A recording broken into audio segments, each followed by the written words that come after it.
پاؤں بخشے ہیں تو توفیق سفر بھی دینا.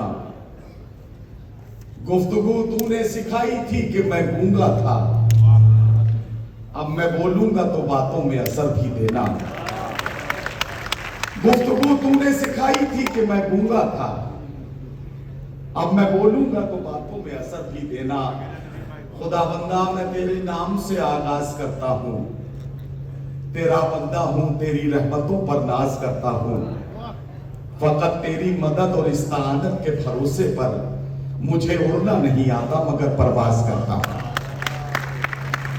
فقط تیری مدد اور استعانت کے بھروسے پر مجھے اڑنا نہیں آتا مگر پرواز کرتا ہوں. حضرات گرامی, دا نیوز کارنر اور سخنور بہت اچھے اس عنوان کے تحت ایک خوبصورت مشاعرے کی محفل کا انعقاد.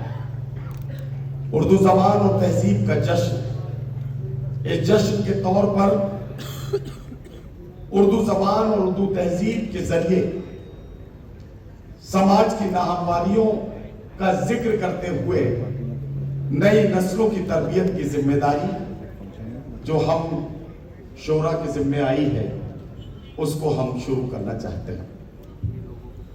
عجیب مسئلہ ہے, جس زبان کا جشن ہم آج منا رہے ہیں, جس کا جی چاہتا ہے اس زبان کو جب چاہے جو چاہے اس زبان کے بارے میں کہہ دیا جاتا ہے. بلکہ سچائی تو یہ ہے کہ اردو ہے جس کا نام ہم ہی جانتے ہیں داغ, سارے جہاں میں دھوم ہماری زبان کی ہے. یہ اردو کا لسانی شباب اور اردو کا ابھرتے ہوئے خد و خال کا اثر ہے کہ اردو ہر خاص و عام کے دل میں اپنی جگہ بناتی ہے.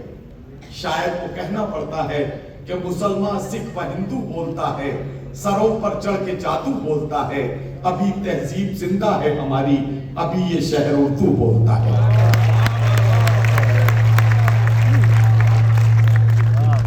بھائی ذرا اس کو صحیح کر لو یار.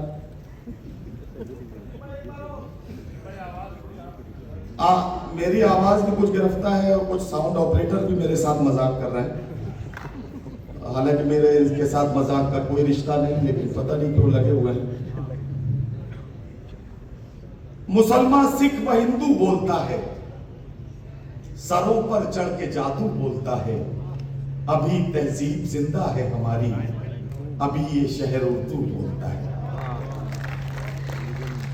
حضرات گرامی, بڑے درد کے ساتھ ایک بات کہتا ہوں, کسی سیاسی پارٹی سے نام لے کر کوئی شکایت کروں اس کا کوئی فائدہ نہیں. میں تو صرف ایک بات کہتا ہوں, سیاست نے اردو کے ساتھ یہ عجیب کھیل کھیلا ہے.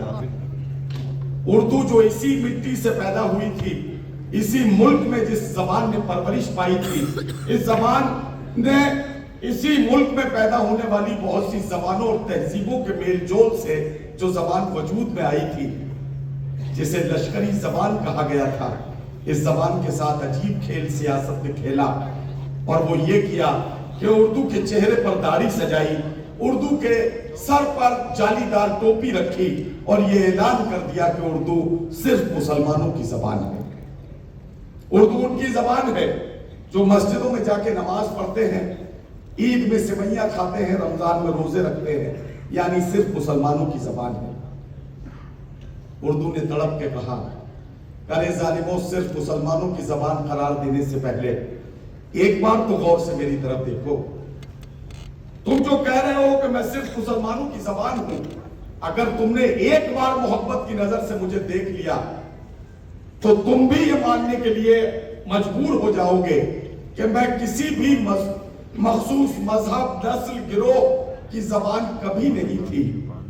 ارے میں تو آنند نارائن ملا کی زبان ہوں, میں برج نارائن چکبس کی زبان ہوں, میں دیا شنکر نسیم کی زبان ہوں, میں منشی پریم چند کی زبان ہوں, میں کرشن بہاری نور کی زبان ہوں, میں کنور مہندر سنگھ بیدی صاحب کی زبان ہوں.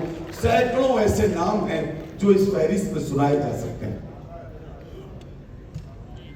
اسی لیے شاعر کو کہنا پڑا کہ عرب سے جو آئی زباں میں نہیں ہوں, فقط ایک زبان مسلمہ نہیں ہوں,